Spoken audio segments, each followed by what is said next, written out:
All right. Good morning, everybody. Spin Doc here. And I'm going to go solo today because today is a shorter day for the college basketball slate. What you got is you do have a lot of conference tournaments that are going to start for the big conferences tomorrow. So when you got all the big ones starting tomorrow, you got a few that are wrapping up today, but like I said, you do have a lot of the big ones starting tomorrow. So going to go through kind of where we stand from a bracketology standpoint. I'm going to go through where we are from like who's playing today, and then there are going to be two free picks today. But really the situation is going to be where you're probably going to see and have a lot more games and a lot more action Tuesday through Saturday. Those are kind of the big days because you got the Big 12 starting, you have the SEC, you have the Big 10. Today is kind of like the day, just it's like the day after the regular season ends and before the playoffs start, for especially for the big conferences. So you got a lot of games coming up, but let's start off because promised you that I would. Let's start off with a bracketology update. Who needs what? Who needs what this week? Who can still go? Who is probably not going to go? So, first team I wanted to start by talking about, excuse me, would be Nebraska. So I posted it yesterday. Posted the meme, the monkey on life support. They're done. They're done. That's it. They're not even. They're in the next four out right now. They failed to qualify for the Big Ten tournament. They can do nothing to improve their situation. I would even go so far as to say that even if every team, the other 8 teams right now that are in front of them from a bid standpoint, all lose immediately in their conference tournament, it won't make a difference. They're out and done.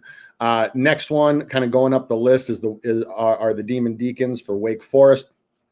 Wake Forest did get a win that they needed against Georgia Tech. I said a few weeks ago that if they wanted to have any shot at this, they'd have to win against Notre Dame and Georgia Tech. Losing to Duke would have been acceptable. Had it been an acceptable loss, it wasn't. It was a 93-60 loss. So right now, where they stand is they are in the next 4 out. They do get a single bye in the ACC, they get a double bye in the ACC tournament. So they do have a path where they could jump some teams and get in to the tournament. Now, their problem is that as the number 4 seed, if they win their first game after their double bye, they would get the Duke Blue Devils, who they've had absolutely horrible history against. They don't match up well against Duke on a neutral floor. It's going to be really, really, really tough for the Deacons. If they just win their first game and then get thumped by Duke again, that's not even close to being enough. Next team, Texas Longhorns. Texas right now, by most standards, is one of the first 4 out. They're one of the first 4 out. Had a chance to leapfrog OU or even just get up there with them with Oklahoma. They did not do that. They lost. Now, it was a home loss, so that hurts a little bit more. And there are still paths in. There are still paths in for the Longhorns from an overall record standpoint. We talked about this before. They do have 5 quad 1 wins. They have a bunch of quad 1 losses, which is not the worst thing in the world. Their 4 quad 2 losses might end up being their undoing. Typically when you're splitting hairs between teams, you want to see either a better quad 1 record or you want to see 2, maybe 3 quad 2 losses. 4 is getting up there. 4 is a lot. Now, with the Longhorns right now, they will play in the opening round on Wednesday of the SEC tournament, and they get Vandy. So Overall this year against Vandy, did not have the best success, lost at Vandy by 8. I'm guessing this will be a very, very close spread once it comes out. I'm guessing it'll be a very, very close game. Texas obviously needs this one way more than Vandy. Vandy's in no matter what happens. And this kind of just speaks to the strength of the SEC, where the number 12 seed in the conference tournament, the SEC, the number 12 seed is a lock to make the NCAA tournament. That is crazy. 12 out of 15 is a lock to make the NCAA tournament. Normally when you have opening round games, it's you lose, you're done. Not the case here with Vanderbilt or with Texas. So Texas needs at least one win and some help elsewhere. They would be much, much better served by getting 2. If they can get 2 wins, those would be 2 more quad 1 wins. That would put them at 7 quad 1 wins, which would be one of the highest numbers outside of, teams that are way like in the top like 4 or 5 seeds like Auburn, Houston, Alabama, Michigan State has more, Kentucky. I mean, those are the ones that you're talking about once you get in that 7 quad 1 wins. So the Tigers, or I'm sorry, the Longhorns need a win. So next up would be the Indiana Hoosiers. So right now, Indiana took care of business against Ohio State pretty comfortably in. They get Oregon in the Big Ten tournament. They are probably a lock right now. Indiana's probably going to be a lock. Right now, they're one of the last 4 byes. Even if they lose to Oregon, it probably just puts them playing on Tuesday instead of in the actual tournament. And so right now, I would consider the Hoosiers to be in. Next up would be Boise State is not as dire for Boise as I actually thought. I actually thought that they would need to go to the Mountain West semis. That actually might not be the case anymore. Boise, I think, just needs 1 win in the Mountain West tournament because they get San Diego State in the first round. So they get SDSU. This is a team where they had a very, very ugly result at SDSU. They were competitive at home. But if Boise wins this game right now, according to Lunardi, they are the first team out as of this moment. So Boise is probably they're probably 1 win away from potentially getting in, but they lose this game and no, probably not. Elsewhere, Oklahoma, I personally think is going to be in regardless. So Oklahoma does play Georgia in the first round of the SEC tournament on Wednesday.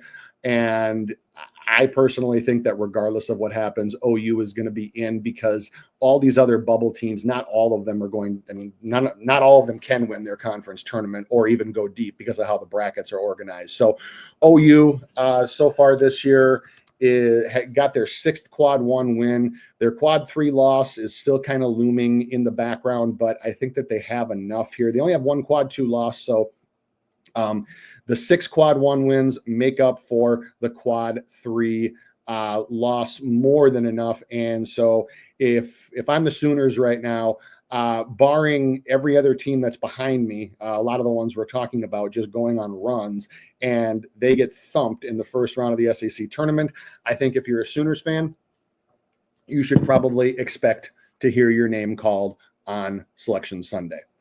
And then a couple of the other ones, Ohio State, Ohio State is probably going to be safe. They are a team, though, where they need a win in the Big Ten tournament. They don't need 2. I think they need 1. Right now, Ohio State sits in one of the last 4 in. If they can beat the Hawkeyes in the first round of the Big Ten tournament, that should probably slam dunk it. That should get them in. 2 wins will for sure do it. 2 wins and they're a lock. 2 wins and they're a lock if you're an Ohio State fan. The last one that I wanted to talk about here for the time being would be the Musketeers of Xavier. So they've been on an absolute tear. They've won 7 in a row with wins over Providence twice, Creighton, Butler twice, and Seton Hall and DePaul or whatever. Xavier is currently either the last team out or the first team or last team out, last team in, depending on which bracketology report you look at. Here's what's going to be the case of Xavier unless they win a few games in the Big East tournament. So I talked about this with North Carolina, 1-8 in quad one games, 1-8 in quad one games. That's other team that's similar and similar net ranking. Cincinnati is 1-11. They're far out of the tournament.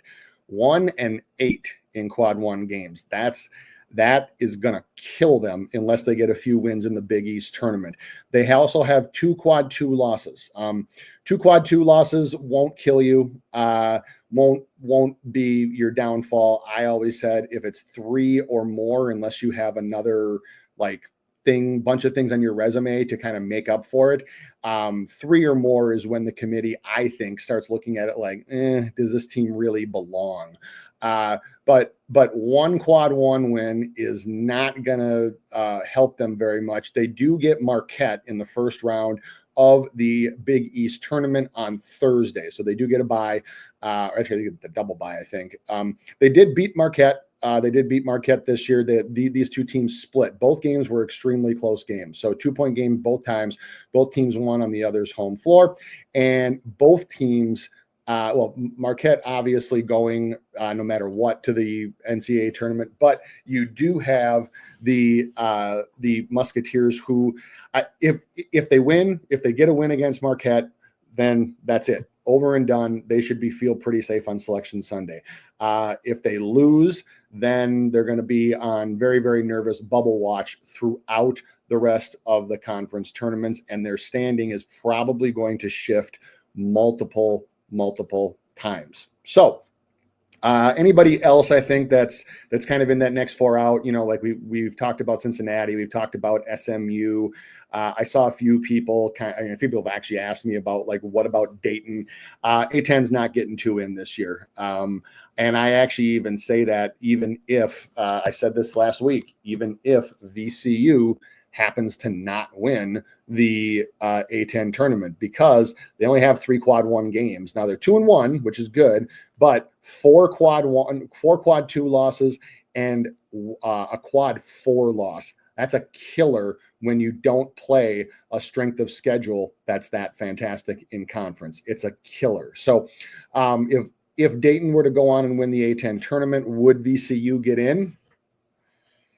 I think it's 50-50. It's 50-50. It depends on what these other bubble teams do. I think that they would be given strong consideration, but only having that few of quad 1 games. And again, anything 3 or more with quad 2, anything 2 or more with quad 3, unless you have other evidence or a strong resume further up the totem pole, and anything in quad 4 is looked at very, very, very poorly by this selection committee. So that's kind of your bracketology update. That's your bubble update.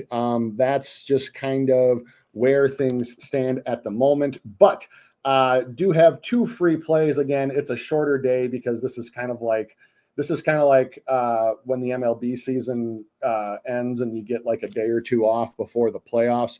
So with this, I am going to talk about my squad, the Towson Tigers. We got business handled yesterday. Made it interesting at the end. Had a big run to start the game. Made it very, very interesting towards the end. And yeah, I see Xavier. What's up, my guy? Big day for Towson. It is.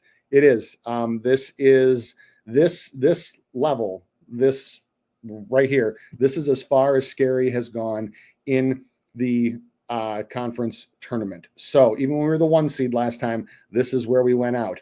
And I don't think it happens today. As a free play, I'm backing my Tigers here. I'm backing my Tigers with a lot of confidence, actually. And I'm really, really excited to watch this game. Here's why. So Delaware, aside from playing 2 games in 2 days, is also a team that we handled pretty easily during the regular season. By 5 at home in a game that wasn't even really that competitive, and then by 10 on the road in a game that certainly wasn't that competitive. But what you can see over here, the thing that we've been doing and what's been the key overall during this run that Towson's had, where where we went from 6-9. Our record went from 6-9 to 22-10. So 16-1 is what we've been on. Is a few things. Number one has been lockdown defense. You see fourth in the conference in defending the three-point shot. I talked about how Delaware had brought in a lot of three-point shooters, likes to gun, can like to gun, and we've been defending the three exceptionally well, especially over the last 3 games, and even the last 5 games have been closer to right around 30%. Delaware, they shot the ball. They shot the hell out of the ball yesterday against William and Mary because they put up 100. The thing you need to understand, the difference between William and Mary and Towson, is that William and Mary is coached by Brian Earl, who used to coach at Cornell, and he runs a lot of up and down, a lot of back and forth, a lot of fast break, doesn't slow the pace down, and defense has been their undoing all year. Towson's calling card is defense, and Delaware has struggled against some of the better defensive teams in the conference because they play the same way. So when you get too fast-paced, more focus on offense and defense teams, you're going to get a high scoring game. If you believe in the angle that they used up all their jump shots yesterday, you could go with that. But I'm a bigger believer because they made 18 3-pointers yesterday. 18 of 29. Now, in their 2 games against Towson this year, they didn't shoot anywhere close to that from the 3-point line, to the tune of 8 for 26 and something very similar, I believe. So right around 33 to 32%. If Delaware is only going to shoot that from the 3-point line, it's going to be hard for them to win. It's going to be very, very hard for them to beat us. The other thing that they don't do very well, as you can see here, is they don't rebound very well. We crushed them on the boards both games. And you also have a Delaware team that has played, again, they're playing their 3rd game in a row. They've also played 2 track meets in a row. In the last game specifically, we out-rebounded them 41-25. 41-25. And in the game before that, it was not quite as pronounced, but it was still 36-28. So we have almost a 3-1 advantage on the boards against this team throughout the time playing them. Scary has really, really good history against Delaware and against Martin Inglesby.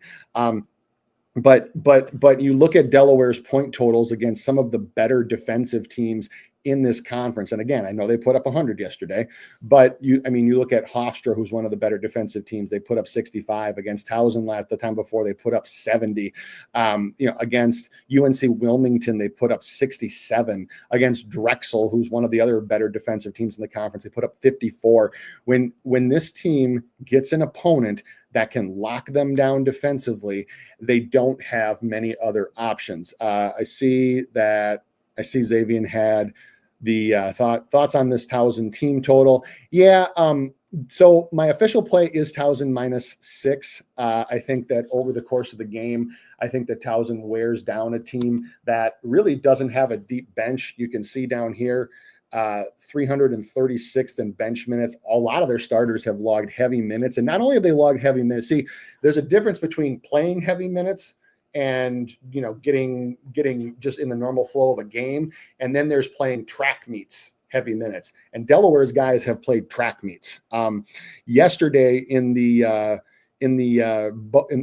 race, Delaware only had 6 guys that played more than 20 minutes. And that's been the case for them most of the season. Their 3 main guys, Camden, Pasha, and Riley, all played 34 minutes or more. And it was a fast 36 minutes. It was up and down. So you have a Towson team that grinds games out defensively. You can see we're first in forcing turnovers in the conference. We're second in 3-point defense.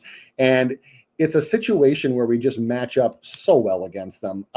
As far as the Towson team total goes, I can see Scary wanting to employ, kind of like we did before, a very slow it down, grind it out style, and then just muscle and bully muscle and bully them.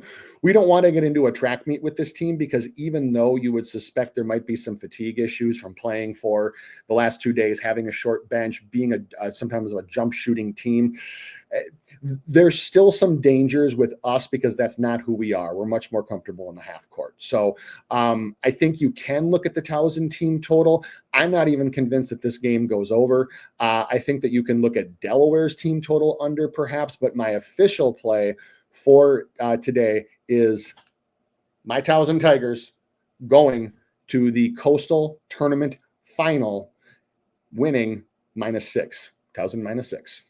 All right. Flow Creator, thank you for the North Alabama. Yep, you are welcome, my guy. Yep, got a little sweaty at the end. But we got there. All right, next up, we have Oakland. We have Oakland at Robert Morris at Bobby Moe. I don't know if Mike's listening, but I'm sure he'll like it that we're talking about Bobby Moe. So this is the Horizon League, and so you got Robert Morris laying 3.5. You got a total of 139.5, and might be a little bit boring, but Yep. Go Robert Morris. Well, RJ3, you're going to like this then. That's the play. Robert Morris -3. Robert Morris, too many weapons here. Too good, too many weapons. They have been, especially for a period of the Horizon season, they were just an absolute cover machine. This is a team that during the regular season, they beat twice and actually handled pretty well on their home floor. Now, I will say that I have a hell of a lot of respect for Greg Camp. Longest tenured college basketball coach at Oakland, always manages to pull out miracles in March. They pulled out a big game for them when they beat, I believe it was Milwaukee. It was Milwaukee last week. They've been in a roll. They've won 4 of their last 5. This is just a step up for them. It's a step up in class. And it's a step up for a few reasons. Number one, Robert Morris, very, very aggressive defensively. You can see 4th overall in forcing turnovers in the conference, top 70 in the country. Turnovers have been a problem for Oakland all year. They are dead last in the conference. They're sub 200 overall. And there's just not enough. I don't believe that Oakland has enough strength in their guards to handle the aggressiveness of the Robert Morris guards. Robert Morris is forcing turnovers at least in conference at 19% of their opponent's possessions. Now, you extrapolate that and you look at recently, and their opponents at 13.4 turnovers per game. That's 63rd in the country. And while this game is being played on a neutral floor, there isn't really a huge difference between home and road. You have an Oakland team that, again, I talked about how they've struggled with turnovers pretty much the entire season. Their turnover percentage jumps away from home 18.3%. So you think about that, 1 out of every 5 possessions ends in a turnover for the Golden Grizzlies. The other thing that Robert Morris has from an advantage standpoint is Robert Morris's defense has just been absolutely exceptional. They force teams to use a lot of the shot clock to get the ball up the floor. They're pressuring out on the wing. And when you have an Oakland team that has had some okay shooting performances, they have been shooting better recently, but still only 48.9% on the road. Robert Morris, number 1 in conference, as you can see, with effective field goal percentage defense. I've never been a huge believer. We talked about this over and over again about the third time, and it's hard to beat a conference team third time. Nope. Robert Morris, to me, too many advantages everywhere. So the official play is Robert Morris at -3.5. All right. Moving on to some final thoughts here. RJ asking, how do you feel about Nicholls State today against Incarnate Word? I actually looked at that game earlier, and I think the number is pretty well on.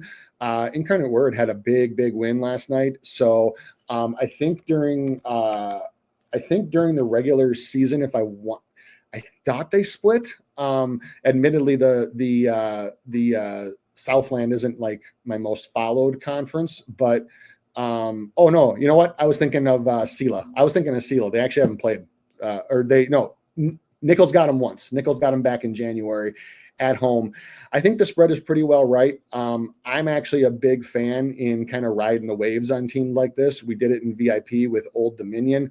And you also have a Nichols team that is coming off of a loss at Lamar last week, has not played in 8 or 9 days. So, what you could look at is the Incarnate Word first half. We saw that last night with the when we saw San Francisco came out just absolutely shooting the ball because they hadn't played in almost 2 weeks, and they got a Wazoo team that had played the night before. Really, really ugly first half, but they still managed to put up 86. So you might look at that. You might look at that Sela so bad. Oh yes, they are not good at all. Dogs of the day.